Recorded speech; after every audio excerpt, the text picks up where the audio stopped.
no mbirumami ni tan joni kay caggal ayi so omonar so yettim min jewtat comme ko addi ko wona debbo yimɓe fof ne gandi wona debbo ko caɗele joni en jewtodat rek faama ɓi Oumar Fall mi hokkamo ɗum e ƴeewa ñaagal jinnaɓe tan somi ñaaguima jaab jafnimi kay ko comportement makko e ko addi ko kono tan ɗum fof ala caɗele ɗum tan woni haala ka inchallah e moƴƴi e moƴƴi ɓi Oumar Fall tan mi yahata toon koyɗe moƴƴe ko jaam mbaɗɗa yar ko jaam ko jaam kay holko Asimi waɗi kadi Asimi ko waɗanno waɗi ɗum han kay ko hol ɗum a yii Asimi eyi probléme uji makko a yii ɗum kay haɓama e wuro ngo mi hurama mi dugdama bone makko fof renti fawodira e dow hooram nde ko hoddiro Allah Allah hoddiri en ko goɗɗum de Allah hoddiri en goɗɗum kono noon caggal fof ko noon wayi mbiɗa an ko añere ma tan añere fantan eyi ɗum moƴƴi gilli joni solution eyyi gilli eyyi moƴƴi l'amour quoi eyyi ɗum jiɗɗa eyi moƴƴi neɗɗo noon sene yiɗa kam jiɗanno koko yimɓe fof jiɗ baba ɗum a haali ɗum a halti ɗum a waɗi ɗum répétition guila nde Asimi ari aɗa haala neɗɗo sone yiide anen eyyi joni eyi mboɗo ƴetti décision goɗɗo feere wonde jinmi ko jaada e feere nde ko wayno ko wayno jinmi ko ndesa mi resa ndesa a resani taw o e won ɗon tan pour an tan kañum tan eyi ndesa hol ɗum lembel lembel mi yahato sehlam Oumar Fall eyi omo jogui ɓii ko debbo eyi ene wiye faama mi hokkuma ndesa ɗum faama ɓinguel makko dañɗo 15 ans o heyi baba min jidda komi soke hol cogom on somi resi ɗum wona ko pédophilie affaire pédophilie de min ɗum yaɗani hen de min somiɗo resa mi resat ko timmi taw debbo timmi bandu makko pari hakkille makko pari fofof makko pari omo jogui hakkille makko so taw omo yiɗimi mami andu so taw o yiɗa kam mawo jettu décision makko kono cukalel keccel min mbaɗa 2 mois de mariage 3 mois mariage hakkille makko timma o anda o yiɗanimi o yalta hen ɗum ko force de mariage forcé hol mariage forcé ala baba neɗɗo a woppat ɗum ha mawna ha jogo hakkille mum ha anda ko yiiɗi dokkamo kono ar rokkira cukalel e bandu makko ni suwa timmude pour rester wonde debbo pour jibinde et tout ça là ɗum adata tan ko probléme uji hol probléme an debbo ko cukalel wona ko ma fiwnte takte eyyi a yeehi a addi o taktotako debbo ko cukalel kono o wona cukalel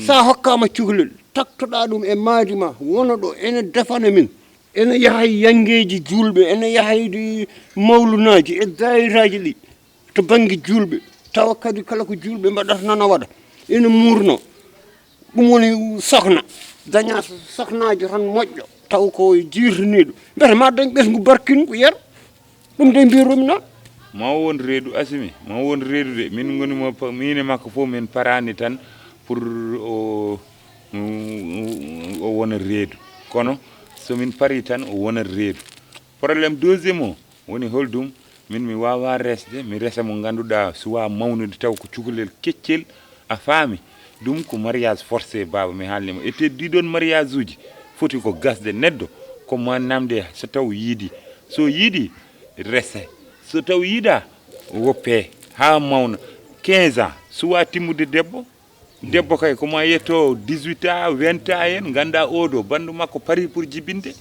kono onon no jirton ɗum ni vraiment je désolate te woni koye janggude sa rokki kam ɗum joni o dartinat jangde makko o dartinat fofof makko taw on wawno wonde ni ministére comme no Mamadou Talla ni wono ministére debbo.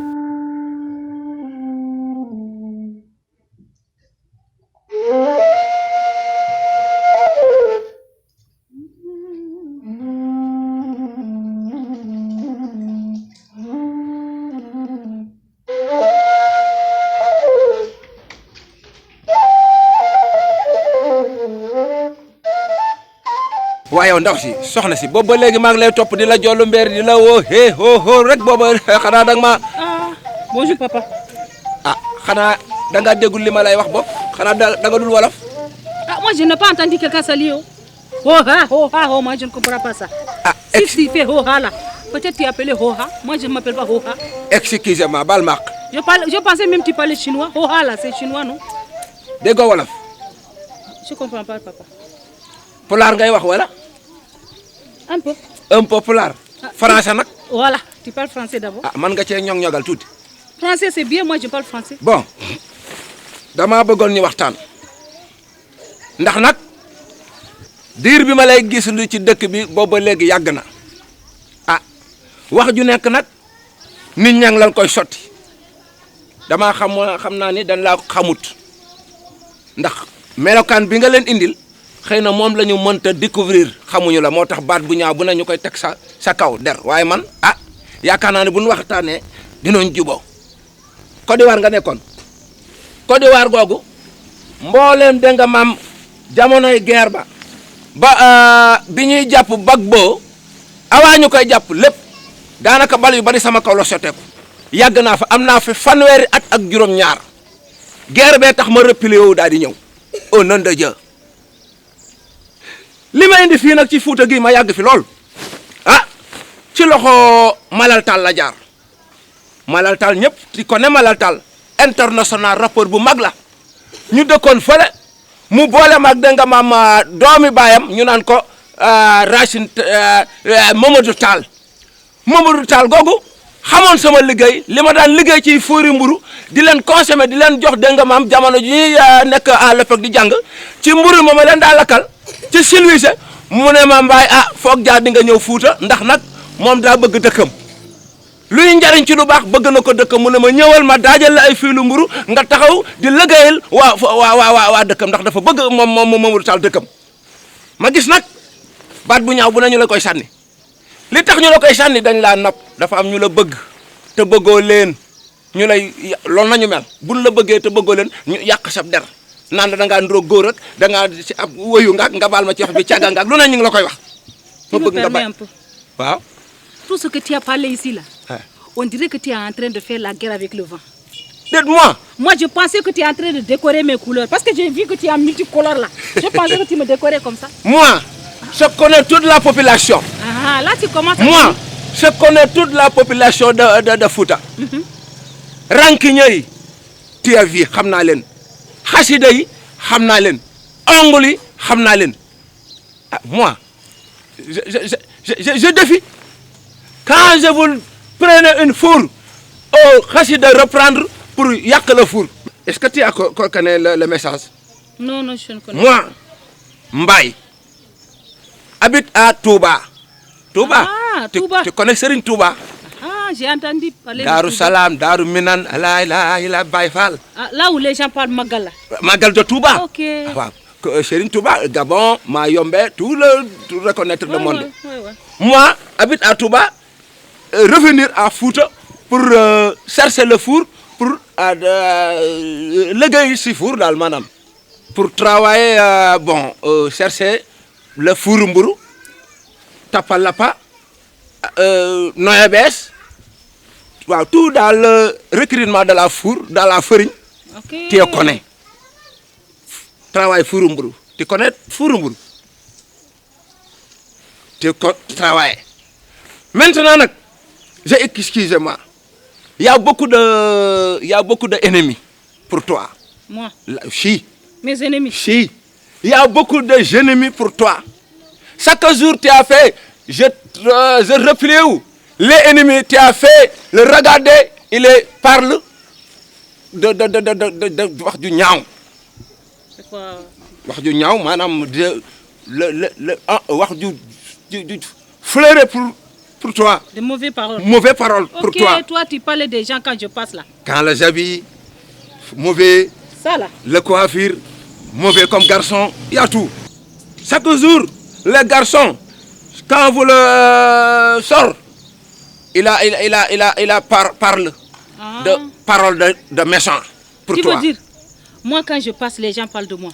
Parle-moi. Ça, toujours c'est comme ça? Message de méchant. Parle méchant. Bon, donc, il faut réfléchir. Il faut maloka. Moi? Maloka. Ça c'est quel verbe?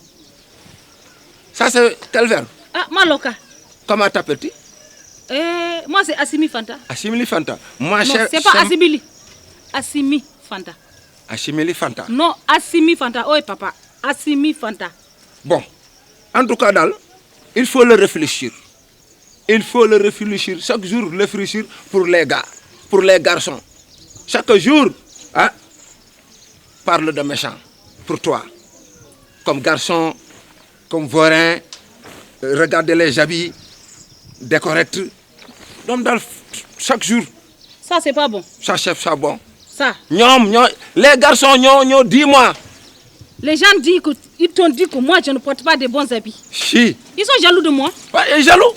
S'ils n'étaient pas jaloux de moi, Moi, ils n'allaient pas parler. moi, Mbaye, j'ai excusez-moi.